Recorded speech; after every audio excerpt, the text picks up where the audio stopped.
Hola chicos, ¿cómo están? Muy buenas tardes.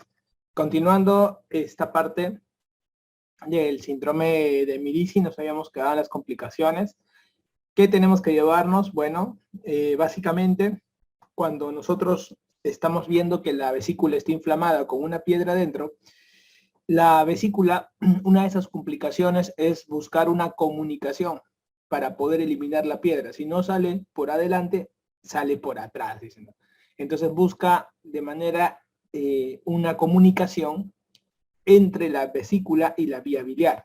Esto va a ocasionar que pues la piedra pueda buscar salir como sea, ¿no? Entonces hay una comunicación anómala que se va a presentar incluso con distintos grados de esta misma comunicación. Y todo va a depender en realidad bastante del tamañote de la piedra para que pueda salir.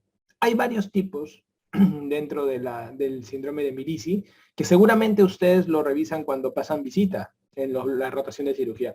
Pero es muy importante recordar la más preguntada, ¿no? Acá vamos a primero a recordar la imagen y luego el cuadro clínico va a ir saliendo solito. Cuando pensamos en síndrome de Mirici, siempre hay que pensar de que hay una obstrucción de la vía biliar. Al haber una obstrucción de la vía biliar, el paciente va a notar un cólico biliar. Entonces, lo primero que vamos a ver nosotros es dolor. Al obstruir la vía biliar, se empoza la bilirrubina y esta va a terminar haciendo ictericia. Eso se llama colestasis, ¿correcto? Entonces, esto podría infectarse y eso proporcionaría fiebre, que es otra forma de presentación también. Pero dolor e ictericia, como cualquier coledocolitiasis, es la forma de presentación típica. Cuando nosotros vemos a estos pacientes, la obstrucción que se va dando va a ocasionar diferentes tipos y cuadros de miricis. En el Mirici 1 vamos a ver que prácticamente hay una compresión externa del conducto hepático. Esta compresión externa del conducto hepático, como van a ver acá en la tipo 1, se puede calmar tranquilamente haciendo un retiro de la vesícula completa o parcial. Parcial se dice cuando se deja parte de la vesícula en la cavidad, porque está muy pegada, como se dice, a la vía biliar, entonces no se puede despegar completamente y se puede quedar la parte posterior. El Mirici tipo 2 es cuando la comunicación que se ha hecho ya es una comunicación bastante importante, pero esta comunicación solo afecta menos de la tercera parte de la circunferencia del conducto biliar principal. Cuando uno quiere corregir esto, generalmente, como ya se agarra un poco de vía biliar, acá la cirugía no es solamente quitar la vesícula, sino que podría haber una coledocoplastía, como cuando se hace una exploración de vía biliar y se deja un trinquer. ¿Cómo es eso?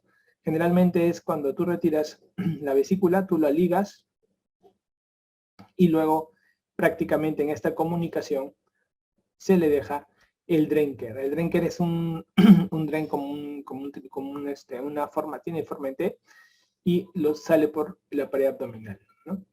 Ese sería el manejo del tipo 2. En el tipo 3, que es el Mirici más frecuente que vemos en la práctica hospitalaria, y es pregunta de examen, miren aquí está el Fénix, pues vamos a ver que hay una fístula que ocupa más de la tercera parte hasta menos de las 2/3 partes de la circunferencia, ¿no? Del 30 al 66% se le comunica, es la tipo 3, ¿no? Esta de acá podría terminar ya en una derivación bilioentérica en forma de Iderux. Pregunta de examen. La tipo 4, la tipo 5 cada vez son más agresivas, la forma de destrucción prácticamente se da en la tipo 4 y también hay una derivación que se hace en esa situación. En el caso de la tipo 5, podría haber la 5A y la 5B. La 5A sin hilio biliar, la 5B que tiene hilio biliar. Y acá lo que se ve básicamente es no solamente la destrucción del conducto biliar, sino esto, la fístula colecisto-duodenal. ¿Ok? La fístula colecisto-duodenal se ve en el tipo 5 y se puede presentar sin hilio biliar o con hilio biliar. ¿Qué significa sin hilio biliar o con hilio biliar? Que la piedra puede ser que pase aquí al duodeno y recorra toda la tripa hasta llegar a la válvula iliocecal. Y esto podría ocasionar que se distienda todo el intestino delgado porque es como que está obstruido, ¿no? En la válvula iliocecal. Entonces, ese sería con hilio biliar, ¿ya? Y en el caso sin hilio biliar es que la bota la piedra, ¿no? La bota tranquilamente. Ahora, la piedra, ya vamos a ver en el hilio biliar cómo se explica esto, la piedra puede quedarse atrapada en dos lugares, en el duodeno y en la válvula ileocecal. O sea, en el duodeno y la válvula ileocecal. Son dos lugares que se puede quedar atrapada la piedra, chicos. En el duodeno lleva un nombre, le llaman síndrome de Bouveret. Y en la válvula ileocecal, pues es el famoso hilio biliar, que ya vamos a comentar. Igual el manejo, básicamente es la descompresión del intestino. Si hay hilo biliar, se trabaja primero, si ya lo vamos a ver en hilo biliar, el manejo no voy a profundizar acá, pero básicamente es corregir la obstrucción intestinal primero y luego la fístula. O en una misma cirugía corregir la obstrucción intestinal y también la fístula, no hay ningún problema. ¿Ok? Entonces va por ahí, ¿no? Va por el tema de descomprimir la tripa. Pero si no ha habido hilio biliar, solamente te vas a corregir la fístula, colecisto duodenal, lógicamente, y de acuerdo a si hay una gran destrucción del conducto biliar principal, podrías también terminar haciendo una derivación bilioentérica en Iderrux, ¿ok? Como lo haces en la 3 o como lo haces en la 4. Ya, eso es muy importante para que ustedes puedan saber cómo se manejan los diferentes síndromes de Medici. Entonces, es importante que sepan ustedes que dentro de la obstrucción crónica, muchos creen que fístula colecisto duodenal es la fístula que se forma y no saben que se asociaba a todo este cuadro que era el cuadro del síndrome de Medici. Es importante que recuerden que las piedras grandes están asociadas a cáncer de vesícula cuando la piedra es mayor de 3 centímetros. Esa es pregunta de examen. Y ojo, también le encanta formar esto en mujeres, ¿sí? Si yo tengo un paciente que saco la pieza, en este caso la vesícula, de cualquier vesícula de un paciente que haya hecho algún grado de síndrome de Medici, como siempre, se busca que vaya a biopsia por congelación. ¿Por qué? O sea, no es lo mismo biopsia, o sea, que se vaya a anatomía patológica después de sacar la vesícula como cualquier retiro de vesícula, sino que acá se busca que vaya a biopsia por congelación, es lo sugerente. ¿Por qué? Porque se asocia mucho a cáncer de vesícula. Entonces, biopsia por congelación, ¿qué significa, chicos? Significa que tú estás operando al paciente y lo mandas la pieza y no cierras al paciente. Esperas la respuesta del anatomopatólogo, que va a ser una respuesta preliminar. Es importante que estés ahí presionando mientras uno está operando, el interno, el residente está presionando y sale la llamada, ¿no? Doctor, tranquilo, no es cáncer, ya listo, cerramos todo y cierras normal. Pero si en caso de reportar en que es cáncer, tendrías que hacer un retiro radical, incluso hasta con segmentectomía del segmento 4B y del 5, hepatectomía del segmento 4B y el 5, sacando todo en paquete. Esto es algo que normalmente nunca se enseña, pero yo creo que ustedes están para poder entender estos grados de complejidad quirúrgica que pueden existir, ¿no? Si ustedes están preparados para resolver ese tipo de preguntas, se van a pasear con este tipo de temas que normalmente no son explayados, no son dedicados en las universidades. El hilio biliar. El hilio biliar es muy importante recordar. ¿Por qué? Porque es la complicación de esta piedra que llega a la tripa y se impacta en la válvula ileocecal. ¿Ok? Hay una famosa tríada que lo preguntan siempre en los exámenes de medicina, que es la famosa tríada de Rigler. Tríada de Rigler. La tríada de Rigler consiste en lo siguiente. Primero, se ve la piedra. Generalmente la piedra brilla. Entonces, la puedes ubicar la piedra en la fosa ilíaca derecha generalmente. ¿Por qué? Porque es una zona que se queda la válvula ileocecal ahí. Entonces, generalmente se impacta. Luego puede haber obstrucción del intestino delgado y lo que vas a encontrar es niveles hidroaéreos. Puede haber neumobilia. Para la neumobilia es aire en la vesícula biliar. Entonces, esa famosa tríada de Rigler nos habla de que ha habido una fístula colecisto duodenal. Hay una tríada que le llaman la tríada de Mordor, ¿no? Es una pregunta antigua, lo he colocado aquí, es una pregunta antigua, pues antiquísima, pero la gente cuando lo vio se palteó con Rigler. Y en realidad Mordor tiene todo lo de Rigler, porque tiene la obstrucción intestinal, igual que Rigler, el cálculo. Acá la diferencia ¿cuál es? Que cuando lo narraron en Mordor, solamente hablaban de la obstrucción intestinal el cálculo en vías biliares y antecedente colecistitis, ¿no? La T de Mordor es otra triada, como ustedes pueden ver, pero actualmente nosotros en las preguntas y todo, acuérdense de Rigler. Rigler, porque es lo característico en todos los pacientes robots que vienen en las preguntas de examen, ¿ok? Entonces, nunca se olviden, ¿cómo viene el paciente clásico robot de un hilio biliar? Primero, tiene que tener un cuadro de obstrucción intestinal, que lo hemos ampliado muchísimo en la clase de obstrucción intestinal. Tiene generalmente un antecedente de cálculo biliar. O sea, se queja o hay antecedentes de que ha estado siempre con problemas biliares propiamente, ¿no? Está con problemas de la vesícula, le caen mal las grasas, le duele el hipocondrio derecho cuando come grasa, o sea, te van a poner un dato muy importante. Todo esto asociado a la obstrucción intestinal, ¿no? La pregunta es que cuando llegan estos pacientes a la emergencia, la gente no sabe qué hacer. ¿Por qué? Porque es una obstrucción intestinal, sí, correcto, doctor. Le pongo sonda nasogástrica, de hidrato, correcto. Pero, doctor, esto es una obstrucción completa. Y usted me ha enseñado que en las obstrucciones totales o completas hay que entrar a hacer cirugía, porque las parciales podrían ir bien, ¿no? Pero aquí es una completa. Ese intestino se va a dilatar. Entonces, ¿qué se opera, doctor? Lo que se hace en la cirugía depende de dos cosas. Lo que más se hace es la enterotomía.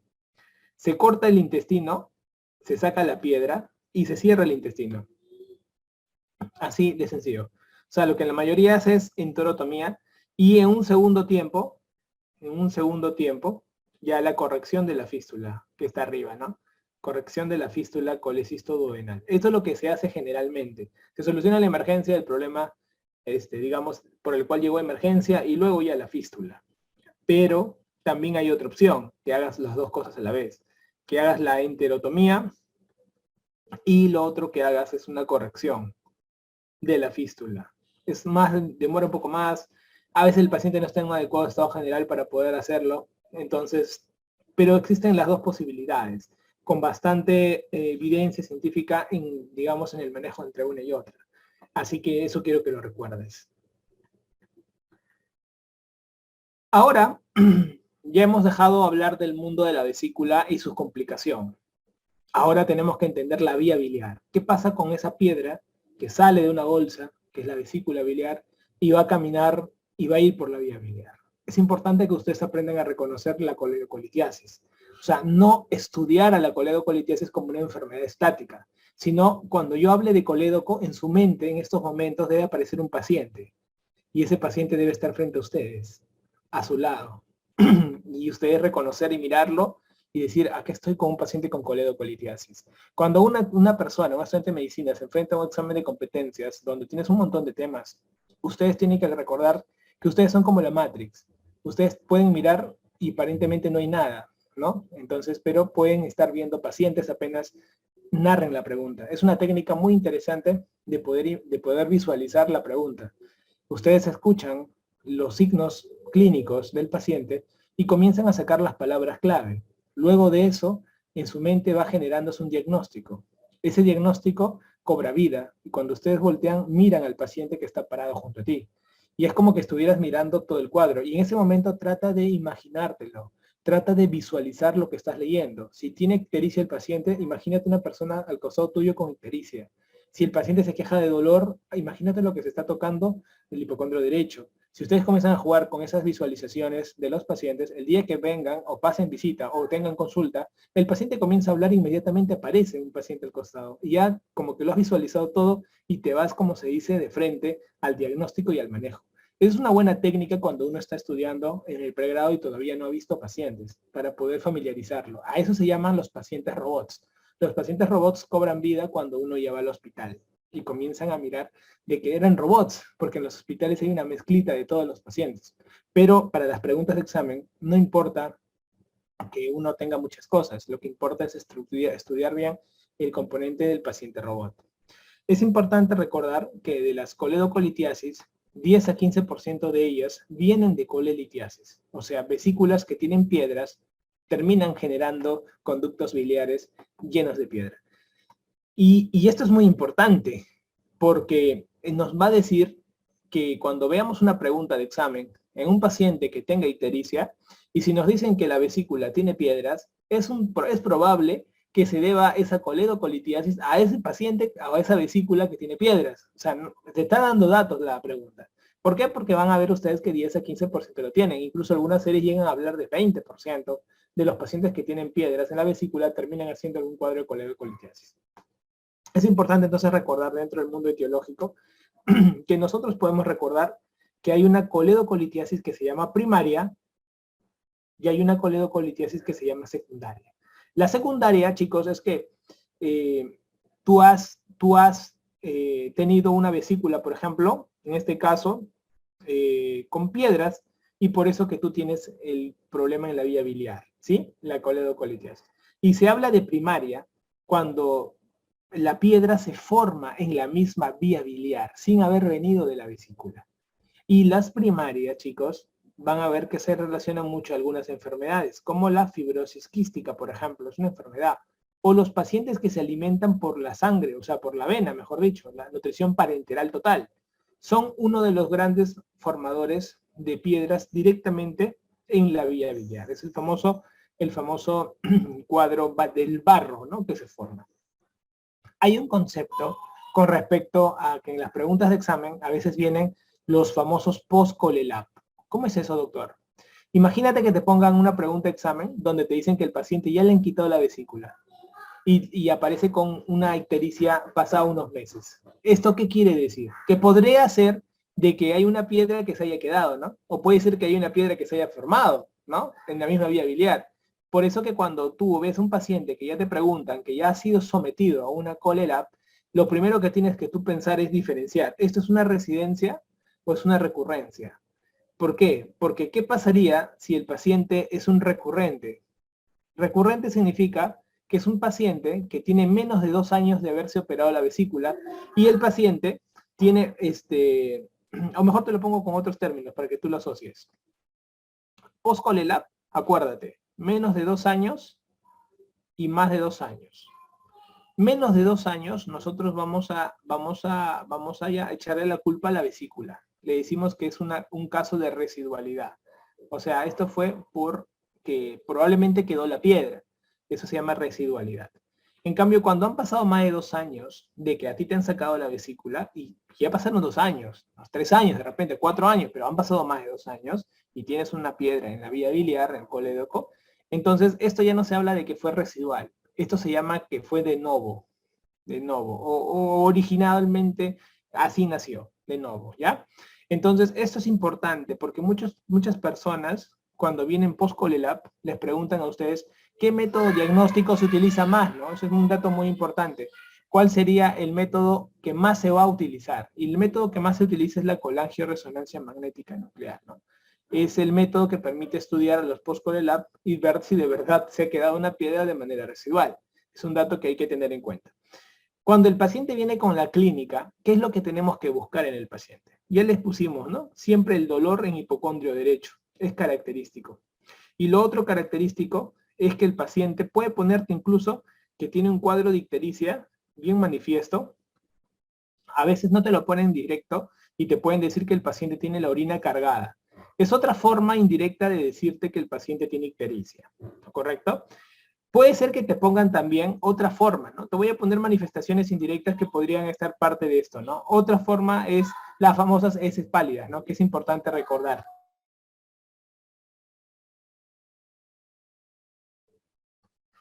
Entonces, la otra es acá pongo, las heces pálidas, ¿no? Otra forma de manifestación de la ictericia. A veces no te lo ponen directo, ¿ya? Para que tú puedas un poco reconocer.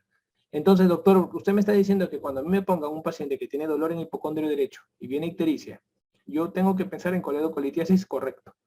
Correcto. Es el patrón clásico de pensar en una coledocolitiasis. ¿Ya? Es el patrón clásico. Ahora, en el diagnóstico, recuerden que cuando estos pacientes vienen por emergencia, lo primero que tienen que hacer ustedes es solicitar una ecografía abdominal. La ecografía siempre es el examen inicial. Acuérdense eso, por favor, porque esto es lo que más les van a preguntar.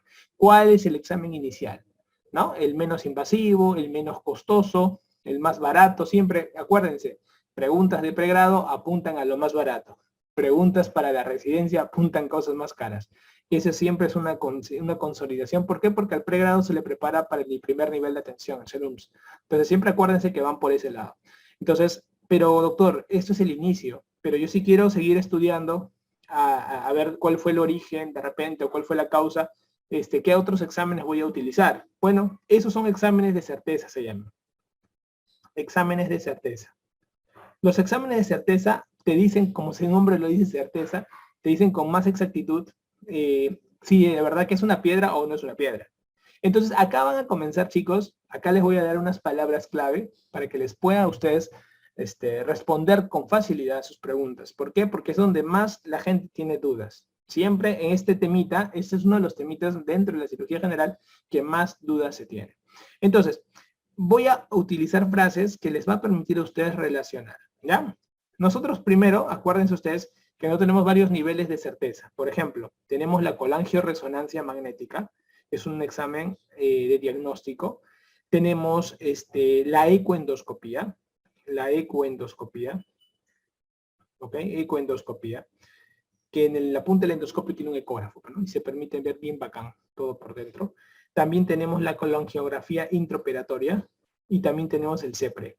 Entonces, estos 4 métodos de examen, los 4 son válidos. Los 4 te pueden dar el resultado que tú buscabas, que es la piedra en vía biliar. La pregunta y lo yuca acá es poder entender cuándo uso cuál y en qué situación debería marcar colangioresonancia o en qué situación debería marcar CEPRE, ¿sí? Eso es lo que van a aprender en la clase, a desarrollar lo que es el criterio de cuándo pedir una o cuándo pedir la otra. La colangioresonancia magnética es un examen que es diagnóstico, o sea, apuntamos al diagnóstico para todas las preguntas de examen y la CEPRE apuntamos al tratamiento. Entonces, si bien la CEPRE es el examen gold estándar, acuérdense, la CEPRE es el examen gold estándar, está por encima de todos. Pero la colangioresonancia como diagnóstico también es un examen importante y no es invasivo como una CEPRE. La CEPRE es cuando te meten todo el tubo por la boca, acuérdate, llegan hasta la vía biliar, meten ahí el endoscopio y pintan la vía biliar, ¿no? Comparado a la colangioresonancia, que te ponen el contraste y tú entras nada más a echarte media hora y la resonancia te da los resultados. ¿Ya? Se los digo porque si alguno no sabe cómo imaginárselo una u otra cosa.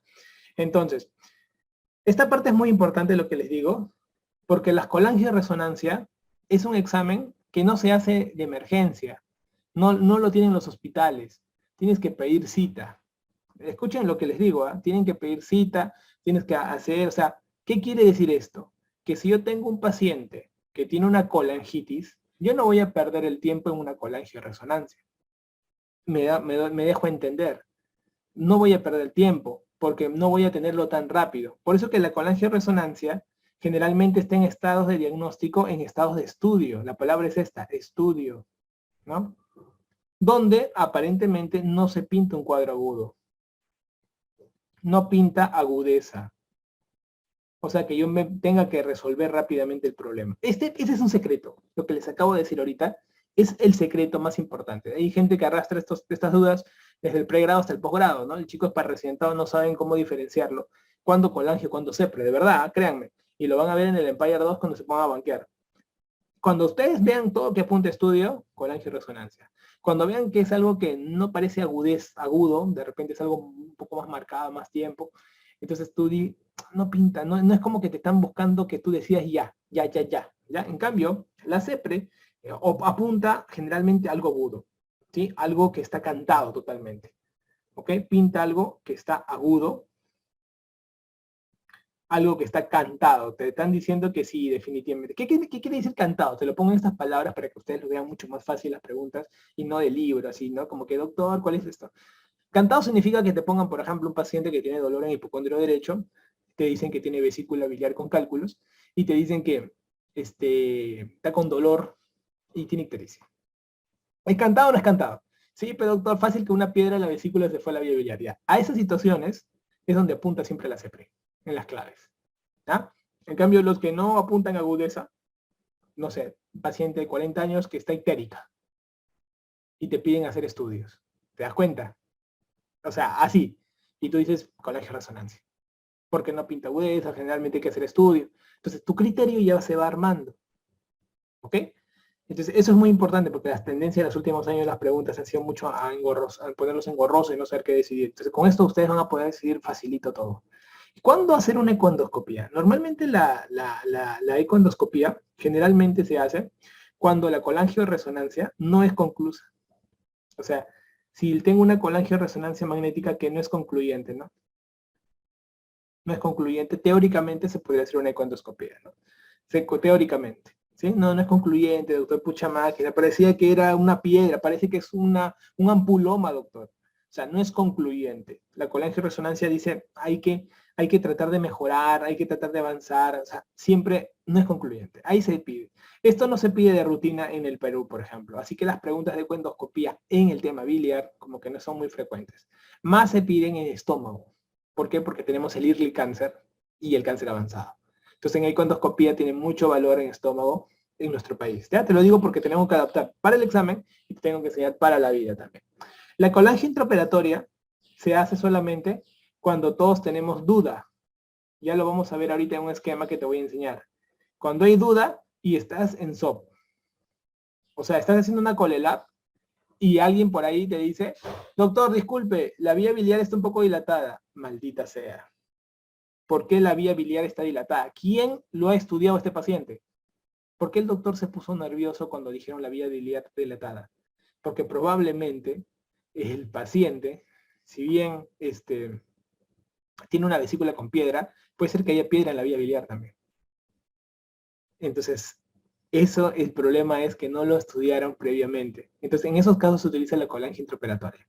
Cuando tú tienes duda en ese momento de la vía intraoperatoria y necesitas hacer un pintado de la vía biliar y pintarle, se le mete, en plena cirugía laparoscópica se mete el coledoscopio, se llama coledoscopio, en la vía del cístico que has cortado para sacar la vesícula, ahí lo metes.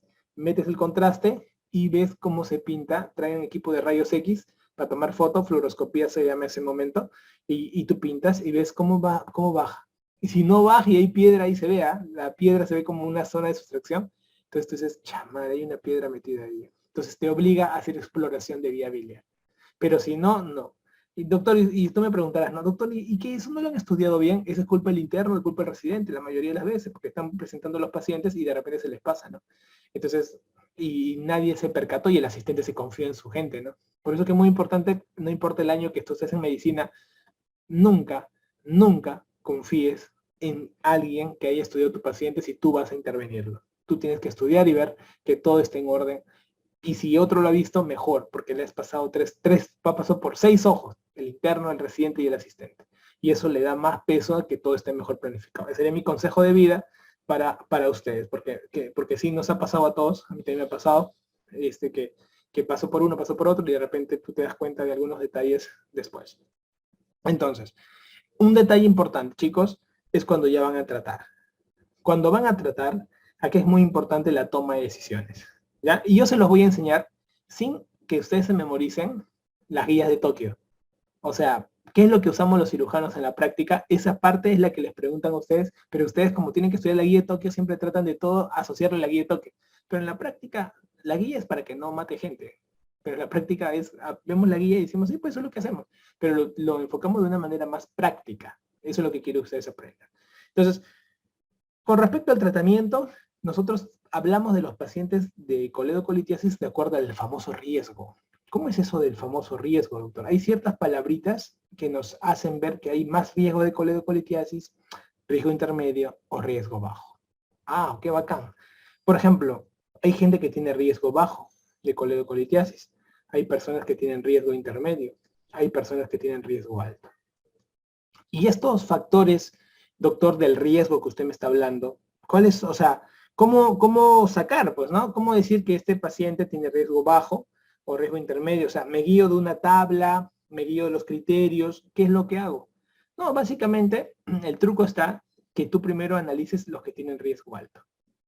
Y luego vas negándolo y vas bajando. Y eso está en la guía, pero no quiero que te memorices guías. Quiero que los razones, que es lo que más importa cuando estás ansioso, vas a razonar esto. Pucha, doctor. Entonces, ¿cuál es un riesgo alto? Un riesgo alto es cuando tú tienes un factor muy fuerte. Un factor muy fuerte, ¿a qué se refiere, doctor? Que, por ejemplo, te ponen en una ecografía, te hacen una ecografía, y la ecografía logra ver la piedra, el cálculo, en la vía biliar. Es un riesgo alto. ¿Por qué? Porque estás mirando el cálculo en la vía biliar. De repente te han hecho una colangioresonancia y ves el cálculo en la vía biliar. Entonces, algo ha pasado. La cosa es que hay una imagen que está viendo el cálculo en la vía biliar. O sea, ¿esto qué significa? Evidencia máxima, pues. ¿No? Evidencia máxima. ¿No? Entonces tú dices, acá hay prueba de que el cálculo en la vía biliar. Eso es muy fuerte, se llama evidencia muy fuerte. Entonces, de tal manera, no hay forma que acá se dé. Otro riesgo alto es cuando te ponen el cuadro clínico de una vesícula biliar, más que tiene piedras con cálculos, más colangitis. Este también es otro caso clásico de coledocolitiasis. O sea, son situaciones, doctor, donde yo digo, esto es una coledocolitiasis confirmada, esto es una colangitis con vesícula biliar con cálculos, correcto, correcto. Y el tercer paciente es el paciente que ha hecho colangitis, está haciendo colangitis, se elevó todo, la inflamación, todo, encima, pancreatitis. Dices, paciente que tiene colangitis por cálculos, más pancreatitis, todo esto por cálculos. Entonces, eso se llama riesgo alto. Chicos, estas tres pacientes son los que todos vienen en los exámenes. Siempre vienen y la gente no sabe qué marcar. Porque dicen, doctor, ¿cuándo marco CEPRE? Y aquí está. Cuando estés en la fase 2, cuando estés, alguien por ahí pregunta, ¿no? Dice, o sea, es que anda, chécate los videos que ha hecho el doctor en la fase 1. Está súper esquematizado cuál es el patrón de cada paciente. ¿Ok? Entonces, alto riesgo, eco o recolagio resonancia y que te digan que el cálculo se ve en la vía biliar. Segundo escenario, pata que tiene vesícula con cálculos que viene con colangitis. Tercer escenario, paciente que tiene pancreatitis más colangitis y por cálculos. Entonces, ¿ahí qué voy a hacer? Voy a hacer CEPRE. Voy a hacer CEPRE. Ahora, acuérdate que el secreto se estudia siempre esto, de lo más malo hasta lo más bueno. Entonces voy de atrás para adelante. Así, ¿eh? Ahora voy a, doctor, no tengo estas cosas en mi pregunta de examen. Perfecto, apunta entonces, de repente es un riesgo intermedio. Entonces vas negando y vas quedándote con pocas alternativas. Esa es la forma de estudiar esto. Ahora, vamos a ponerle otro color. Riesgo intermedio. El riesgo intermedio se divide así. Antes de la cirugía o durante la cirugía. Qué chévere, doctor. ¿Cómo es antes de la cirugía? Antes de la cirugía significa que el paciente de repente tenía un poquito de bilirrubinas elevadas. Máquina, de repente, doctor. Y yo le he hecho un estudio, de repente por colangioresonancia, y de repente no salió bien hasta ecoendoscopía. Pero lo estudié. ¿Por qué lo estudié? Porque las bilirrubinas estaban un poco altas, doctor, medio raro, me parece. Ya. ¿Y qué situación ocurre acá? Lo siguiente, chicos. Si en estos dos exámenes te sale que la piedra está positiva, entonces lo mandas a CEPRE. En cambio, si sale que está negativa, entonces lo mando a riesgo bajo. Perfecto, doctor. Y durante la cirugía, doctor, igualito. Si durante la cirugía yo veo o tengo la duda, digo, ay, Dios mío, no han estudiado la vía biliar, no han estudiado, no hay colangioresonancia, no hay endoscopía, ¿no? Digo, chamadre, oye, ¿ahora qué le hago? Dos alternativas tienes. Puedes tener la eco laparoscópica, hay ecos que son laparoscópicas si estás en una clínica y de repente tienes eco laparoscópica, y si de repente no estás en una clínica, estás en un hospital nacional, tú dices, pucha, doctor, ¿qué me queda? Nada, con la angiografía intraoperatoria. Tengo que hacer esto. Si en la colangiografía intraoperatoria o en la eco laparoscópica se ve la piedra, tú dices, Dios mío, hay piedra, hay piedra. Entonces tienes dos alternativas. Dos alternativas. Te pongo la alternativa que más se hace y la alternativa que menos se hace. ¿Ya? Para poder saber la alternativa que más se hace, tú tienes que contar con gastroenterólogo en tu nosocomio. ¿Por qué? Porque acá, por ejemplo, le puedes decir al cirujano lo siguiente. Doctor, sácale la vesícula nomás. Yo voy a hablar con el gastro y el gastro le va a hacer una CEPRE. pucha madre, pero si le seco la vesícula y le cierro todo se va a empezar a hacer colangitis. Y si el gastro no está y no viene, doctor, yo me comprometo, porque yo no he estudiado bien mis exámenes, el gastro le va a hacer una CEPRE. Ese es el examen, ese sería lo ideal, ¿no? O sea, hacer una ColeLab más una CEPRE en el poco tiempo, ¿no? Sería lo recontra ideal, ¿no? Esto es lo ideal. Siempre y cuando tenga gastro, ten cuidado.